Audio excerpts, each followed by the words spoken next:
Have you always had this magnetic energy, this spirit, this glow about you? Oh, that is a good question, Chris.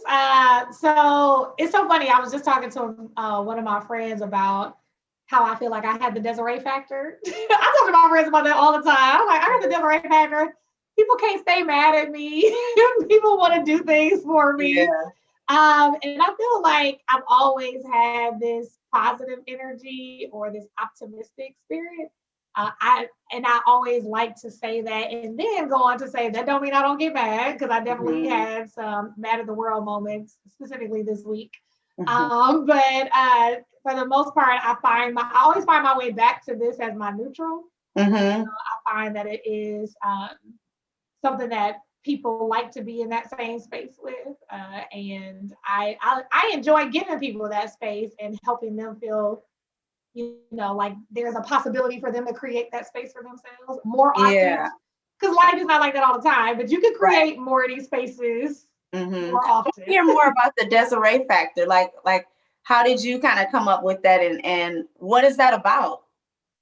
I think it's about me showing up in the room, regardless of what the room is doing, in my most authentic self, and being transparent and being genuine, and then just bringing light and life to a space. Mhm. And so I feel like that's what the factor is. You've heard of emotional intelligence, I'm sure. Mhm. And so on that whole EI assessment, I scored very high on social awareness and social management. And so I can go into a room and feel what other people are feeling like, or I can feel Mhm. tension, or I can feel elephants in the room. And I think a lot of us have. I think that that's my default though. And so with that, I tend to try to figure out what does the space need. And a lot of times it just needs a little bit of a shift in energy. And Mhm. so I tend to bring that. That's Yeah. usually my default. Yeah, you're like the yellow I am coming yellow. coming into the room. When you hear about like a color code, different The types of color wheel. I'm trainings. yellow. Yeah, you're definitely the yellow. And so being the yellow and talking about leadership and coaching, which you do, is there times where you have to kind of tone that down and go into another color that's more stricter, that's more, Mhm. serious? Like, how do you balance that? Yeah, and I think that that goes back to, although the Desiree factor, air quotes, is very yellow from a default perspective, I still do have a very intuitiveness about me around what people need, Hmm. and so I feel I'm continuously learning, but I definitely feel good about giving people space, and just whatever they need. I think over the years, I've learned that I don't have to be someone's solution in Hmm. that moment. And maybe I'm just watering a part of a seed in that moment, Hmm. and not necessarily having to give myself permission not to feel like I have to be the solution provider of all things that they're going through in that moment. Say that again. Feeling like giving myself permission to feel like I don't have to be the solution provider to Hmm. all things that that person is going through in that moment, and learning to be somewhat, if not all the way, detached from somebody else's results. Hmm. Those things have helped me be able to navigate that factor of, the happiness that I can bring in the room, the positivity, the optimism, the future thinking, the possibility, the confidence that I can bring in the room, and also honor where somebody is. Like if they are in this place of feeling stuck and they need to process, giving them room to do that, or they're not ready to do something differently. And even if I see the solution being so easy in my mind, Hmm. I know that there are times when people see the solution to my problems as easy, and I'm over here like, I don't know what Right. to do. Yeah. But they give me Yeah. space, and they're not trying to just hurry up and make me make a decision or an answer and telling me to get over it and all of that. So just just having that ability to just know what a person needs. So I think that that helps me, and that has been a learning process. I wasn't always like that. Hmm. So when I think about when we're talking about having that yellow and that glow, I think about the little girls inside of us. And so, when we're younger, we naturally kind of have that yellow, kind of have that glow, and Mm-hmm. then life hits you. Yeah, you yeah. know and so then that glow can get turned down, Mm-hmm. based off who hurt you, based off a mistake you made. And so it's sometimes some of us as women, we never find that place back to that yellow. Mm-hmm. you Mm-hmm. know Yeah. what do you say to those women, or what do you say to those young girls who they've lost that? Mm-hmm. And it's funny you use the word lost. I feel like it's never lost. I feel like it's buried. Mm, yeah. It's just buried with the everyday parts of life. And so the only thing to unearth a thing is like one shovel at a time, right? Look, this is me shoveling. Yeah. Yeah, and that childlike wonder that we want to tap into is buried. I mean, we got to just start with the little things, right? So, how can I every day give myself permission to really envision or think about the world from a place of a child? Meaning, um, how can I look at it not worrying about the how, but just really think about like, what do I want to do? Kids don't think about the how. They ask about stuff all the time, and they don't know how it's going to happen. They be like, I want to go to Disney World this summer, or they don't think about how. This is like, this is what I want, right? It's all wants what they want, not how it's going to happen. And so I think that if we give ourselves permission to think about what do I desire, Mm. what would this look like? I think asking ourselves those questions, even about small things, and seeing how that plays out for us and seeing how it helps us shift. I think that that's Mhm. what helps to kind of unlock it or kind of get the gravel from, hiding what is really still a part of who we are. Mhm. Mm-hmm. Yeah, and I like that you said that because yeah, I would agree. It's really not lost. It's just we got to dig and we have to dig. But some people think that it's lost, especially when it's a lot of digging. You Yeah, yeah. You're like, what is a deep hole? Yeah, like you really got to get in there. We're talking about what we want, and you help people every day Mm-hmm. to dig deep and to discover, what they want, the type of life they want to live, the type of organization that they want to lead, Mm-hmm. the type of personal life and experience that you want to have. Like, how did you come to that? Because you have this get your life motto, like that's what you do, that's who you are. So how did you come to grow into, providing that space for people? Yeah. So one of my very first jobs, I was a team mentor. So I was a Mm. team mentor for an organization in Wisconsin called Rosalie Manor, and I worked for a program called Families United to Prevent Teen Pregnancy. And so that's when abstinence programs was a thing and funded. So I was working there, and I was a facilitator, and we facilitated curriculum around self-esteem, self-image, relationships, decision-making, of course, STDs and all the other things as it relates to abstinence. But with that, it gave me the opportunity to do a lot of team building, helping 9 through 16-year-olds kind of like discover more of who they are and make good decisions and goal setting and all the things. And then, like really having that opportunity to do a lot of small and large group activities. And it really kind of, in that moment of working with young people, realizing that I really love helping people discover Mm. more about who they are and their potential, and just seeing them have that 180 shift. And Mhm. so I knew then that I enjoyed that, and I was 17. And so I knew that I wanted to be an entrepreneur. I knew I wanted to work with young At people. 17. I was 17. Yep. I knew that, but I didn't know how. Right. But Yeah. when I think about that, everything that I've done across my life has had that same piece of it. Even if it looked different, because I worked in Milwaukee, I worked at Pearls and Secure Futures, NPS, Boys and Girls Club. I could shout out all the nonprofits and organizations that I work with. So it's always been in some ways trying to figure out how I can help young people fulfill their fullest potential. And then for a season, I worked in colleges. I was at Mount Mary.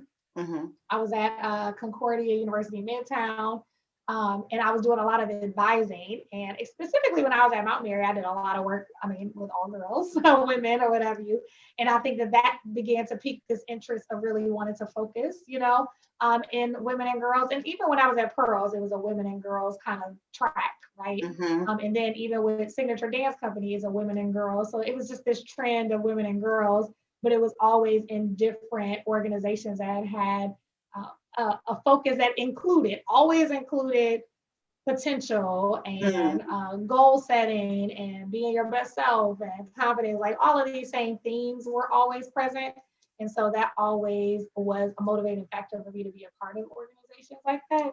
I think, that job when I was 17 is where it kind of like got me thinking. Again, I think it's interesting that we can I think it's something about, when we have the little bit that God gives us to just go with what that is. You know what I mean? Like, so would you say at that moment, like Yeah. at 17, would you say that your purpose was downloaded to you? Oh, absolutely. Like and I'm like downloaded, but also revealed. And I've come to feel like purpose can be even sometimes we can make it grandiose. You know what I mean? Like purpose. Oh my God, now I know exactly what I'm gonna do. I actually still didn't know exactly, but it's just like I think that sometimes we don't take that, that mustard seed, that little thing, and let it grow. Sometimes we can just get really frustrated that it doesn't look like what I thought it was gonna look like, or just wondering about how it should kind of play out. But the fact that I had that little bit, and it was like, okay, I'm just gonna run with that. Like I know that if I'm doing anything like that, it's going to fuel me. So with that, who did you go to, like as a elder, as an older woman, to say, this is what I'm interested in? Because we often get asked the question, what do you want to do when you grow up? What do you want to be? And so at that moment when you were like doing those jobs, and at 17, you realized, I think this is the path that I want to, I would say, explore, because you really didn't know yet. So who did you go to talk about that? And then how did they nurture those gifts inside of you? So what's interesting is that I wouldn't say there was any one person. I feel like I've always been one to kind of want to tap into, for lack of a better word, elders, like you're saying, or, people that are, where I would want to be. And so I feel like in all those job opportunities, whether it was directly within, like maybe a former, boss, or someone that I connected to as a result of those organizations. I've done that like in my church or even from high school. I've had, teachers and mentors. So I don't really have a one person. I will say that at any given time in life, I felt like I was drawn to a handful of people that would be kind of like my go-to, people that I would call. I definitely have, some people that have been there from the beginning to now that are still on my call list. But then there are people that are, like, I don't want to say one and done, but kind of like in a season, like, just brain and using the space they give me to kind of think through a thing. But I didn't know, if nothing else, business. I used to want to be an engineer major, because when I was in Upper Bound Math Science, I thought that was the thing. Like, you should just be an engineer. That's what you do. And then when I had that job, I was like, oh no, I don't want to do engineering. Like, let me do sociology and business. So I knew I wanted to do the college track to get to this entrepreneurship road. And so I went to school for sociology, double majored. And that first semester of class, I was like, yeah, I don't want to do this. So I dropped that major and went straight business. I was like, I just need to know how to run businesses. I can do all the other stuff. Yeah. No, not. But that was just where I was. I was just like, so I'm saying all that to say, like, if we would just allow ourselves to have the exploration, beat ourselves up, like when something doesn't work out, it's like, this is a part of the journey. You're figuring it out as you go, instead of like, well, I really thought I wanted to do this and it didn't work, and I don't know what I'm gonna do. And we all had those moments. I know I still do. Like, I thought this was gonna work. I thought this is what I was supposed to do. But just if we can acknowledge that it was a part of our exploration, whatever we invested in it, whether it was time, money, whatever, heartache, whatever we invested into a thing, just being okay with, like, you know what, that's a part of my story now, and I'm gonna learn something from it. and Yeah. it's helping me get closer to more of what I want. Yeah. And so it's just like, okay, time's up for that. Let Yeah. me switch, let me pivot. And, I Mm-hmm. often ask women about their purpose because we all have a purpose in our life, but also that is not like the purpose is not like just this one thing, Right. and it's definitely not always like in your face type Mm-hmm. of engagement. Your purpose in your home, how do you serve your family and how do you Mm-hmm. serve your friends? And so I think that was important that you realize that, hey, this doesn't work for me. Instead Mm-hmm. of, being stuck and saying, well, I think this was it. I thought this was it. You Yeah. have allowed yourself to explore. And so Mm-hmm. being the explorer that you are, Dora the Explorer. Dora the Explorer. Today, you are doing so many amazing things, so many Thank great you. things within the community, but it's also just touching people across the world. And so, let's talk about getting our life. Like, what does that really mean to you? Yeah, getting it together. And when I say get your life, a lot of it is like get yourself out of the place that you're in so that you can actually go after the things in your life that you Hmm. see in your head, right? And so a lot of it is about the things that we see in our head, the visions that we had that we don't want to articulate, or the visions that we had and we Hmm. buried them, right? And it still is affecting our everyday life through our speech, through how we show up in our relationships. Maybe it's this inside regret or resentment that we have against ourselves or others for what we don't see. Maybe we're victimizing ourselves and we find ourselves talking about a thing or thinking about a thing or ruminating about a thing. And so I'm just like, oh, get your life. Like, what do you want? Like, what Hmm. if what you desired was possible? And if what you would desire was possible, would you go and act the way you acted? No, you would start doing some things to actualize that. And so getting your life is about thinking about what is it that you actually desire. And after you have kind of like laid out what you desire in this season, right? Because what we desire changes. But what we desire, and then, taking the time to think about, okay, what's one step I can do now to start actualizing it? And again, Hmm. kind of going back to what we were saying earlier, being okay with those small wins and that path to get there. And if it doesn't work, not beating yourself up about it, but being okay with it and keep moving so we don't stop up the flow, right? Of being able to get closer to what we desire. Hmm. Like I think about it, have you been to Niagara Falls?